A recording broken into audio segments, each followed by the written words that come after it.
Il l'appelait une menteuse, se moquait de son nombre de tués confirmés, comme si c'était de la fiction. Puis, l'un des généraux des Marines s'avança et la gifla au visage devant un conseil d'éthique au complet. Elle ne tressaillit pas, ne discuta pas, n'éleva même pas la voix, car ce jour-là, elle ne répondit pas. Mais 3 nuits plus tard, lorsque les deux généraux entrèrent dans son exercice d'évaluation au combat, rien d'encore du nombre qu'ils disaient inventé, elle n'hésita pas. Elle les neutralisa tous les deux légalement, publiquement, comme un Navy SEAL, avant de vous montrer le moment exact où elle transforma le silence en discipline et comment le nombre qu'ils raillaient mit fin à leur carrière. Laissez un commentaire pour nous dire d'où dans le monde vous regardez. Appuyez sur j'aime. Abonnez-vous et assurez-vous que l'icône de la cloche est activée. Car l'histoire d'aujourd'hui n'est pas sur la vengeance. C'est sur le dossier et la femme qui le laissa parler pour elle-même. Les fenêtres étaient occultées. Non pour le secret, mais pour la concentration. À l'intérieur de la salle de conférence de la base des Marines à Quantico, dans l'aile et des opérations de guerre, l'air semblait figé par le seul rang. Pas de téléphone, pas de prise de notes, juste des corps en uniforme disposés en un large fer à cheval autour de la table centrale. Chaque chaise occupée par un homme ou une femme ayant vu un combat opérationnel au cours des 18 derniers mois. Marine, Corps des Marines, Commandement interarmé, Évaluation interservices sur la conduite éthique en théâtre d'opération. À l'extrémité opposée siégeaient 2 hommes dont les rubans s'étendaient largement sur la poitrine, le Major General Travis Holt et son père, le Lieutenant General Reed Markham. Tous deux Marines, tous deux décorés, tous deux bien au-delà de l'âge du commandement sur le terrain, mais commandant encore le ton de chaque pièce où ils entraient. À l'autre bout se tenait le Lieutenant Commander Bryn Maddox de la Naval Special Warfare, fin de la trentaine, droite, main jointe, lâchement derrière le dos. Son uniforme était impeccablement réglementaire, mais rien dans sa posture n'exigeait l'attention, elle l'absorbait simplement. Elle avait été invitée, non convoquée, à parler. Le briefing d'aujourd'hui porte sur le triage en zone de feu dans les secteurs peuplés, dit-elle, d'une voix calme, presque conversationnelle. Plus précisément, les règles de réponse lors des opérations de déminage d'infrastructures refusées, ces mots s'atterrirent net. Pas de performance, pas de chaleur, pas de rembourrage, juste une doctrine affinée par le temps. Quelques hochements de tête circulèrent dans la salle. Certains colonels se penchèrent en avant, d'autres scrutèrent son insigne, reconnaissant le trident sous la barre de col. Un capitaine des Marines murmura quelque chose sur une liaison occultée à son voisin, qui serait dit immédiatement, mais le général Holt ne hocha pas la tête. Il s'adossa, bras croisés, lèvres pincées comme s'il mâchait quelque chose qui n'avait pas sa place sur sa langue. Lieutenant Commander Maddox, interrompit-il doucement, vous êtes listée ici comme évaluatrice de terrain, pas comme opératrice? Correct. Quelques têtes se tournèrent. Bryn ne cligna pas des yeux. Je sers dans les deux rôles. Monsieur, voix est consultative intégrée opérationnellement. Markham intervint avant qu'elle ne puisse continuer. Alors, qu'est-ce que cela signifie exactement? Vous rédigez des rapports ou vous tirez sur la gâchette. La salle se tendit. Elle répondit platement. Les deux, monsieur, selon la phase. Markham échangea un sourire narquois avec Holt. Holt se pencha en avant, coudé sur la table. Et combien de cibles diriez-vous avoir neutralisées directement? Le choix des mots n'était pas accidentel. Bryn soutint son regard. 61. Le nombre ne résonna pas. Il tomba lourdement. Quelqu'un toussa. Quelqu'un d'autre expira sharply par le nez. Markham haussa les sourcils. Pardon? Confirmé. Elle répéta. 61 à travers 5 régions sur une période de 12 ans. Elle n'avait pas besoin de lister les régions. Il savait. Un colonel des Marines à sa gauche s'éclaircit la gorge maladroitement, comme pour décoller sa colonne vertébrale. Holt s'adossa lentement. Visage impassible maintenant. C'est un nombre très précis. C'est tout dans le dossier, général. Sans doute, dit-il, un sourire en coin. Le problème est que ce dossier est scellé. Maddox hocha la tête une fois. Correct? Classification maintenue au niveau 4. Il pausa, puis rit doucement. 61. Répéta-t-il. Bien, et je suppose qu'ils le méritaient tous. Elle ne répondit pas. La voix de Markham brisa le silence. Ouais, murmura-t-il pour personne en particulier, le laissant planer avec une paresse venimeuse. C'est un mensonge. Pas un cri, pas une dispute, juste une déclaration, cruellement décontractée. La salle se figea à nouveau. Personne ne le corrigea. Personne n'objecta. Et Bryn Maddox ne tressaillit pas. Elle croisa simplement les mains devant elle et attendit la question suivante. Elle ne vint pas. Seul l'écho d'un nombre que personne n'était prêt à croire, mais que personne n'osa vérifier. Le silence ne se brisa pas de lui-même. Il fut épluché. Le général Holt s'inclina latéralement dans sa chaise, un coude accroché sur l'accoudoir. La posture d'un homme qui avait décidé que la salle lui appartenait maintenant. Ralentissons, dit-il, voix mesurée, presque patiente, parce que des nombres comme ça ne sortent pas de nulle part. Bryn Maddox ne bougea pas. Ses yeux restèrent à niveau. Sa respiration resta régulière. Markham tapa un stylo contre la table. 61,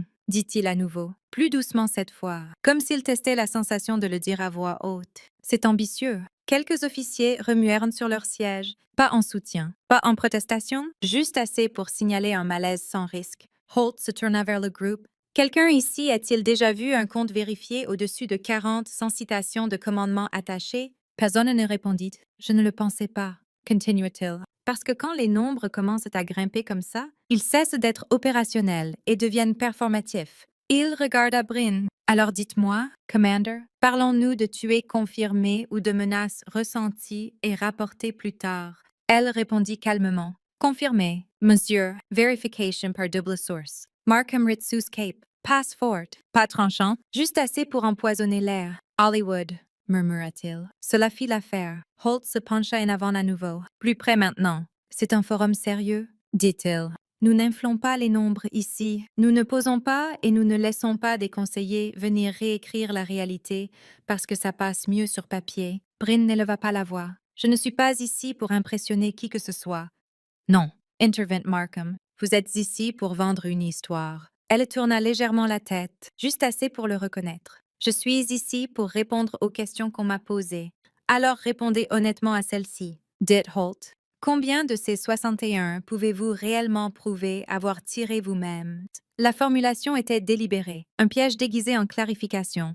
Tous, répondit-elle. Un colonel des Marines de l'autre côté de la table inspira sharply, puis s'arrêta, yeux se tournant vers les généraux, comme pour vérifier si une réaction était permise. Markham recula sa chaise de quelques centimètres, botté raclant doucement le sol. C'est incroyable, dit-il, souriant finement, parce que j'ai passé toute ma carrière à voir des gens exagérer de moitié, juste pour sembler compétents. Il la regarda de haut en bas, lentement, évaluatif. Et vous ne me frappez pas comme exceptionnel. Le mot plana. Bryn le sentit alors. Pas de la colère, pas de la peur, mais de la reconnaissance. Ce n'était plus du scepticisme, c'était quelque chose de plus ancien, de plus méchant, du genre qui ne se souciait pas si elle avait raison, seulement si elle restait silencieuse. Les chiffres sont documentés, dit-elle, enregistrés au moment de l'opération, examinés et scellés. Holt renifla. Pratique. Markham Sadosa, croisant les bras. Vous savez ce que je pense? Dites-il. Je pense que vous gonflez les nombres parce que personne dans cette salle ne peut vous contredire.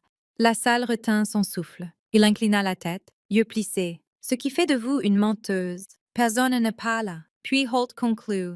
Sale menteuse. Le mot n'était pas lancé. Il était posé, déposé doucement sur la table comme s'il y appartenait. Quelques officiers fixèrent droit devant. L'un regarda ses mains, un autre déglutit difficilement et ne dit rien. Bryn ne réagit pas. Elle ne se redressa pas, ne se radit pas, ne tressaillit pas. Elle soutint simplement le regard de Holt et dit « Ces nombres ne sont pas une affirmation, monsieur. C'est un dossier. Cette retenue, calm, inflexible, ne les apaisa pas. Au contraire, Holt se leva. La distance entre autorité et abus disparut en un seul pas. La salle n'était pas juste silencieuse, elle était complice. Le lieutenant-commandeur Bryn Maddox resta immobile tandis que le général Holt franchit les derniers pas entre eux. Ses bottes ne firent aucun bruit sur la moquette de la conférence. Mais sa posture disait tout. Il ne marchait pas comme un homme approchant un père, et il marchait comme quelqu'un qui croyait que la correction ne coulait que dans un sens, vers le bas. Vous savez, dit-il presque conversationnellement, nous faisons de la place à cette table pour des spécialistes, des consultants, pas des compteurs. Il s'arrêta à un demi-pied d'elle, assez près pour qu'un officier de rang inférieur recule par instinct. Elle ne le fit pas. Maintenant, dit Holt, voix plus basse, yeux plissés, vous voulez réessayer ce nombre. Quelque chose de réaliste, quelque chose qui ne transforme pas tout ce fichu endroit en blague. Derrière lui, le général Markham observait, bras croisés, avec un sourire qui n'atteignait pas ses yeux. Quelques colonels gardèrent le regard en avant, disciplinés in posture, mais tenant visiblement l'attention derrière leurs sourcils. Personne ne bougea. La voix de Bryn, quand elle vint, était mesurée et presque calme. Je maintiens le nombre. Monsieur, il ne hocha pas la tête, ne cligna pas. Il la gifla à main ouverte sur la joue. Pas d'élan, pas de pause. Juste le son de la chair sur la peau et un changement brusque dans l'air. Ce n'était pas fort, mais c'était final. Le son captura les poumons de chaque personne dans la salle. L'esphiga, le temps ne s'arrêta pas. Il cala juste assez longtemps pour que tout le monde réalise ce qui venait de se passer. Bryn ne chancela pas. Sa tête tourna légèrement avec l'impact, son menton s'inclinant vers le bas pour une demi-seconde. Puis elle la redressa lentement. Précisément, elle redressa sa colonne vertébrale. Ses mains ne se levèrent pas, sa posture ne changea pas. Elle leva la main, pressa ses doigts une fois sur sa mâchoire, puis les laissa retomber à ses côtés. Pas d'expression,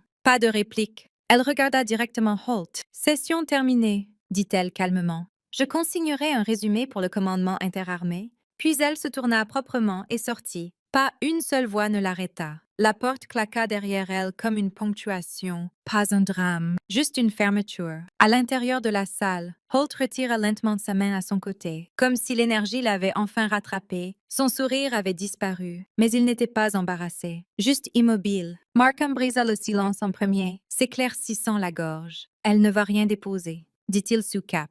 « Vous l'avez vue? Elle sait. Elle a franchi la ligne, fabriqué le nombre, mais personne ne lui répondit. Personne ne rit, pas cette fois. Un officier subalterne près du fond rassembla lentement son bloc-notes et se leva pour partir. Un autre suivit. Ils ne dirent rien, ne regardèrent pas Holt. Ils partirent simplement parce que quelque chose avait changé, et même ceux qui ne le comprenaient pas encore le sentaient. La gifle ne fit pas le tour des canaux officiels. Elle n'en avait pas besoin. Au moment où la chaleur de l'après-midi s'installa sur la cour et de Quantico, 3 versions de l'histoire circulaient déjà. L'une disait que le lieutenant-commander Maddox s'était figé et était parti le visage rouge. Une autre affirmait qu'elle avait juré sous cap avant de sortir. Une troisième suggérait qu'elle était trop choquée pour parler et que le général Holt avait calmement pris le contrôle de la salle pour empêcher que cela ne tourne au cirque. Aucune n'était vraie, mais toutes partageaient la même implication. Elle avait reculé dans la cantine des officiers. 2 colonels juniors se croisèrent près de la station à café.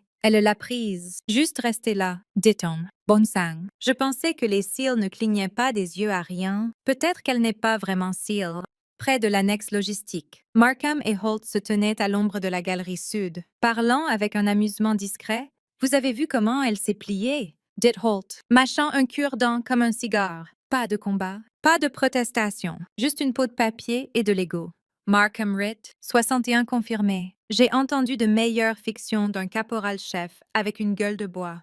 Aucune d'eux ne remarqua le capitaine Ronan Tyr de l'autre côté de la cour. Il était de la Navy, plus âgé, un officier de renseignement de carrière et actuelle liaison JAG. Il n'avait pas parlé pendant la session, n'avait pas tressailli non plus. Mais maintenant, il observait, et il savait exactement qui était Bryn Maddox. Ce soir-là, dans un couloir non éclairé de l'aile des opérations, Maddox marche avec un porte-bloc en main, veste d'uniforme pliée sur un bras. Personne ne l'accompagnait. Elle passa devant le tableau de commandement sans s'arrêter, puis entra dans le bureau de signature d'évaluation. Sa voix ne s'éleva pas. Elle ne regarda pas par-dessus son épaule. Demande d'autorisation, dit-elle au sergent au bureau.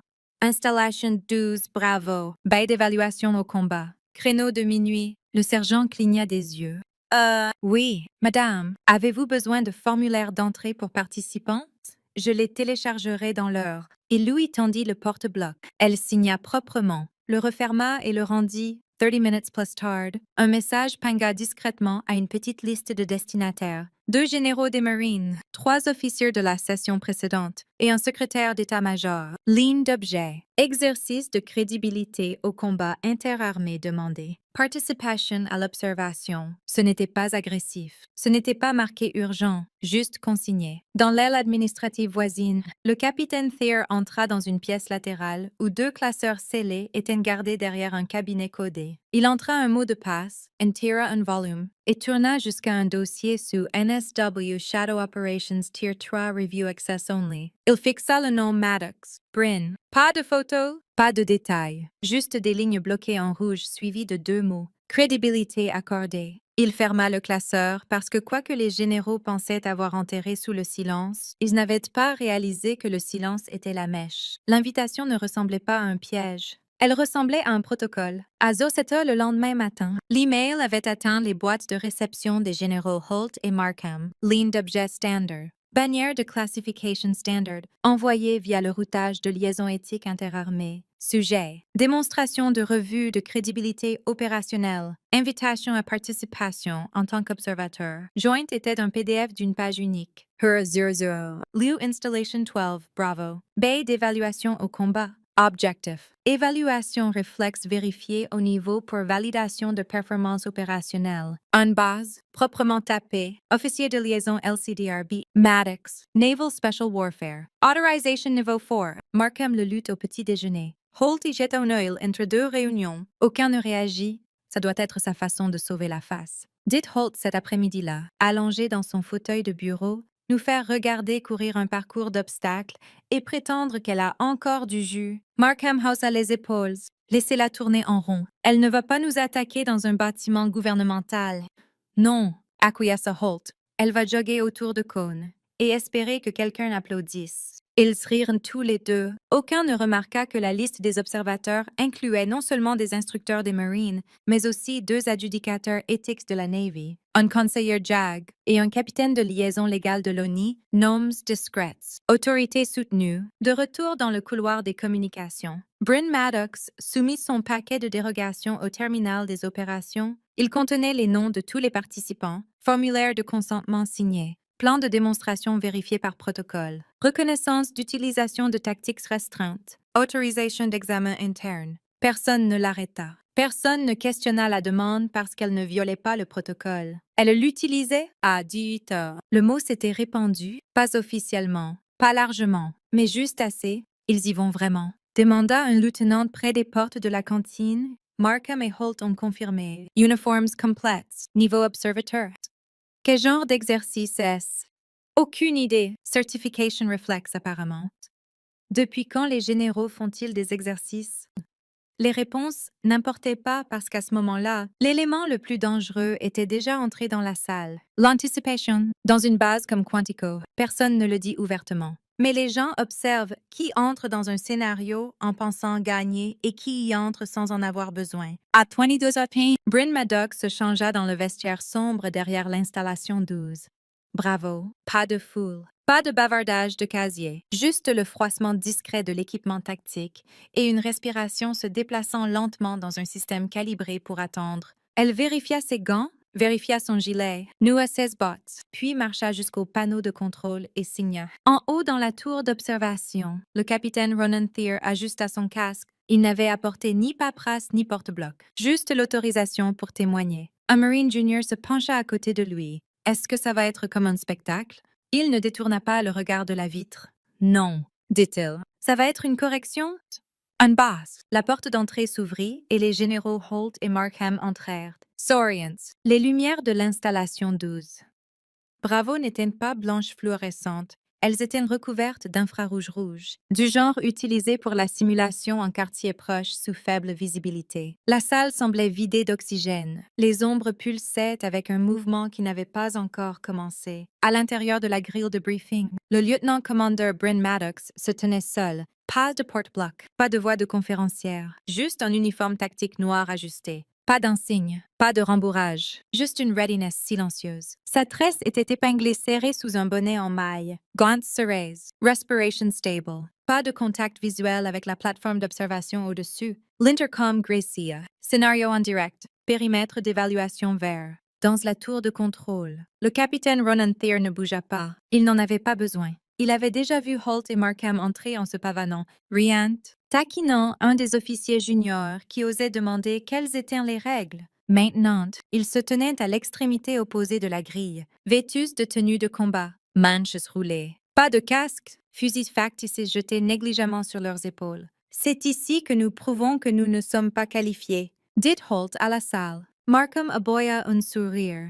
Ne vous inquiétez pas. Si elle essaie de nous plaquer, nous déposerons une plainte RH. Un des instructeurs d'état-major à la tour secoua la tête. Jésus, le com bourdonna à nouveau. Maddox parla. Calm. Precise. C'est une évaluation réflexe en 2 parties sous les directives du commandement interarmé. Tous les participants ont signé des dérogations d'autorisation. Elle les affronta maintenant, sans expression. Tâche 1. Manœuvre adaptative sous pression dans des conditions simulées de brouillard de guerre. Holt ricana. Nous connaissons l'exercice. Maddox ne répondit pas. Elle tapa le com à nouveau. Commencez la séquence.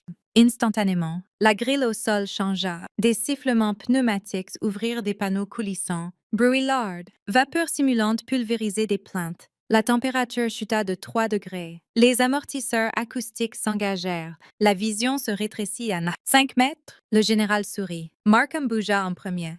D'accord. Les gars, il appela par-dessus son épaule.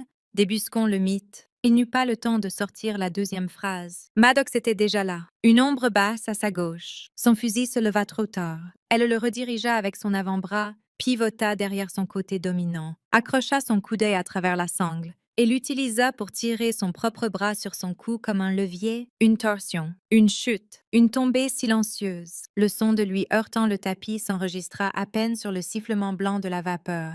Markham, neutralisé. Sa voix résonna calmement dans le système. Avant même que Holt ne puisse se tourner complètement, elle était déjà en l'air. Pas un saut, un déplacement. Ses jambes s'enroulèrent une fois autour de son milieu, poids en avant, et ils atterrirent dans une glissade contrôlée qui la laissa au-dessus de lui, main gantée pressant sous sa mâchoire, coupant l'angle avant que son coude ne se tende. Elle le tint juste assez longtemps pour que le tracker infrarouge de la tour marque sa poitrine d'un X luminescent. Holt neutralisé. Un battement passa. Deux autres, de jeunes capitaines des Marines assignés à la démo, se figèrent sur les côtés. Ils n'avaient pas été ciblés. Ils n'en faisaient pas partie. Mais ils se tenaient plus droit maintenant. Dans la tour, quelqu'un murmura. C'était le protocole NS-DA, mais plus rapide. Markham grogna du sol. Ce n'était pas le fichu test.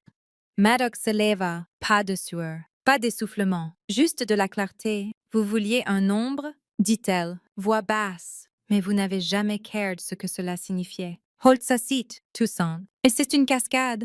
Non, répondit-elle, se tournant vers lui.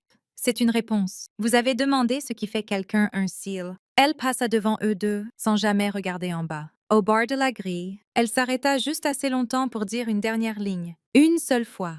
Vous n'avez pas le droit d'appeler quelqu'un menteur quand vous n'avez jamais eu l'autorisation pour voir la vérité. Puis elle franchit la porte de sortie, et pour la première fois en 2 jours, personne ne la suivit. Il n'y eut pas de débriefing, pas de regroupement, pas de conférence. Juste un formulaire déposé, marqué témoin d'évaluation physique, Override Niveau 4, et transmis à la liaison éthique navale à 03A. À Zosisi, le bureau d'examen de commandement à Quantico accusa réception. À midi, la gifle n'était plus une rumeur. C'était une vidéo. Le flux de surveillance interne de la session à huis clos, précédemment stocké comme enregistrement passif, avait été déverrouillé au moment où Maddox avait soumis sa demande d'autorisation de démonstration sous l'article 4F. Tout enregistrement pertinent pour une enquête de crédibilité lié opérationnellement était éligible à l'examen sans plainte. Et maintenant, il était examiné. Le capitaine Ronan Thier se tenait à côté d'un analyste légal dans une salle de lecture scellée, bras croisés, tandis que la vidéo rejouait le moment où le général Holt traversa la salle et frappa Maddox. Il n'y avait pas de dispute d'angle, pas de distorsion sonore. L'audio captura ses mots exacts. Session terminée. Je consignerai un résumé pour le commandement interarmé. L'analyste secoua la tête lentement. A-t-elle jamais déposé une plainte formelle? Non, dirent-ils, elle n'en avait pas besoin.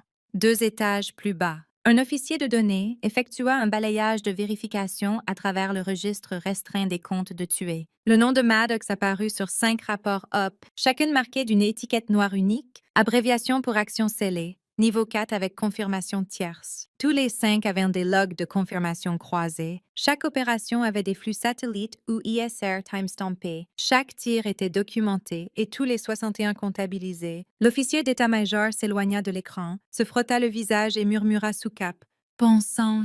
À 15 heures, le général Holt avait reçu une notification d'enquête officielle. Pas une accusation, pas encore. Juste une demande de clarification contextuelle sous examen interne. Le message était copié à Markham. Quand il le lut, son visage s'évida, non de culpabilité, mais de réalisation. Parce que ce n'était pas politique, c'était administratif. Propre, ennuyeux, mortel. Ce soir-là, Thier examina un dernier dossier, la veste opérationnelle de Maddox. La feuille de couverture disait « Non Maddox, Brin, Branch, United States Navy, Commandement de guerre spécial, Rôle, Liaison opérationnelle, Évaluateur niveau 4, Authorization, Top Secret, Compartimenté, Recommendation, Rétention de classification active, Dossier de performance exemplaire, aucune infraction consignée, aucune plainte déposée, statut vérifié.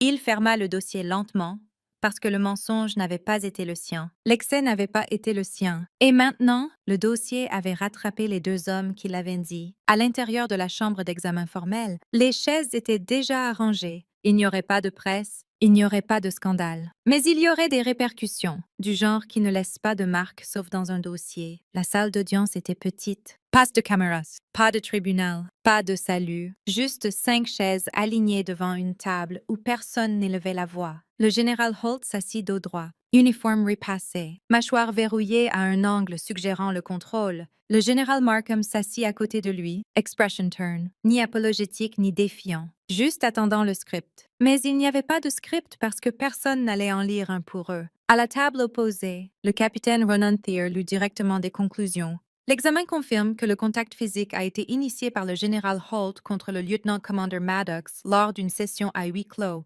Pas de provocation, pas de jeu de rôle, pas de malentendu, les témoins soutiennent cela. La vidéo confirme cela. Pas de réfutation. Holt ne hocha pas la tête, ne le nia pas. Il regarda simplement au-delà, comme s'il pouvait chasser les mots en ignorant leur forme. Markham fut le suivant.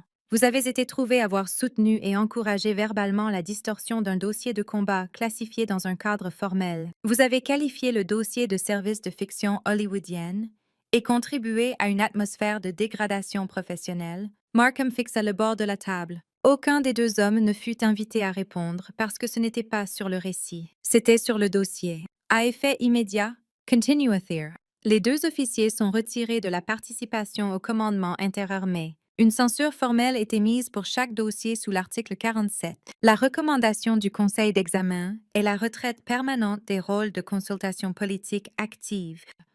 Personne ne s'éleva. Personne ne protesta. La punition n'était pas tape à l'œil. Elle n'était pas publique, mais elle les suivrait pour le reste de leur carrière, 2 étages au-dessus. Bryn Maddox signa un formulaire d'accusé de réception unique. Ce n'était pas une plainte, ce n'était pas une pétition, juste une confirmation que le dossier s'était corrigé lui-même. Une secrétaire lui tendit un document secondaire. Le capitaine Thayer a déposé une recommandation interne. Dit-elle, demande de soumission au commandement. Maddox le scanna brièvement. Elle ne sourit pas, offrit juste une réponse calme et polie, refusez la soumission. La secrétaire cligna des yeux.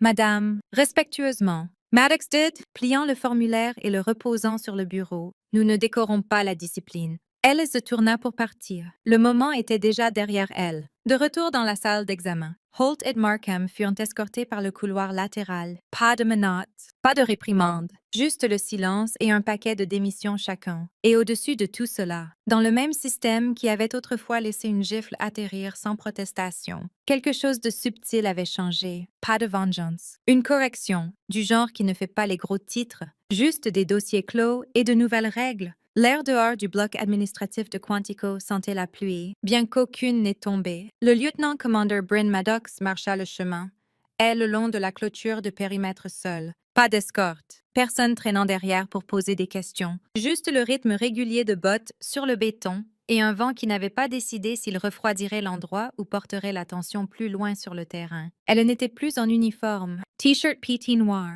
pantalon réglementaire, badge d'autorisation de base rangé dans sa ceinture. Les gardes à la porte nord se redressèrent légèrement quand elle passa. Ils ne dirent rien, mais l'un d'eux, un jeune caporal-chef, lui fit un léger hochement de tête. Pas du protocole, juste de l'instinct. Elle le rendit subtle, contrôlé, une reconnaissance silencieuse de quelqu'un qui n'avait jamais besoin d'élever la voix pour être entendu. Près du parc automobile, Markham s'assit seul sur un banc bas, sac de voyage à ses pieds, pas de véhicule attendant. Pas d'aide, juste la longue étendue grise de silence entre conséquences et ce qui viendrait ensuite. Il la vit avant qu'elle n'atteigne le bord du couloir. Il ne parla pas, elle ne s'arrêta pas. Leurs yeux se croisèrent seulement une seconde. Les siens contenaient quelque chose comme de la honte ou de la compréhension, ou l'absence des deux. Les siens ne contenaient rien du tout parce qu'il n'y avait rien à emporter avec elle. 2 officiers s'écartèrent quand elle entra dans l'aile centrale. Ils ne connaissaient pas l'histoire. Pas complètement, juste les murmures, le changement de ton, l'annulation discrète de 2 noms sur les briefings hebdomadaires de leadership. Mais ils s'écartaient quand même, parce que même quand le pouvoir ne s'expliquait pas, le respect bougeait en premier. Dans le couloir administratif, Maddox s'approcha du tableau d'affectation murale. Elle le scanna une fois, décapuchonna le marqueur noir clipsé au cadre et traça une ligne propre à travers la session étiquetée Conférence éthique interbranche. Annulée. Pas d'annonce, pas d'explication. Elle recapa le marqueur et sortit sans jeter un regard derrière elle. Et quelque part sur la base, à l'intérieur d'une caserne, un jeune marine se tourna vers un autre et demanda « N'était-ce pas elle qu'il disait avoir menti ?» Le second secoua la tête lentement. « Non, dit-il. Ils étaient juste ceux qui l'ont dit plus fort. Auriez-vous gardé le silence si un général vous giflait en uniforme? Le rang devrait-il protéger quelqu'un des conséquences qu'il a méritées? Ou la vraie discipline parle-t-elle plus fort que la vengeance? Laissez vos réponses dans les commentaires. Je lis chaque single, puis appuyez sur « J'aime » si cette histoire vous a rappelé ce que la force ressemble vraiment. Abonnez-vous avec l'icône de la cloche activée pour ne jamais manquer la prochaine mission. Et si quelqu'un dans votre vie pense encore que le silence signifie la faiblesse, partagez cette vidéo avec eux maintenant. Nos autres histoires sont déjà sur votre écran. Regardez-en une prochaine et je vous verrai demain.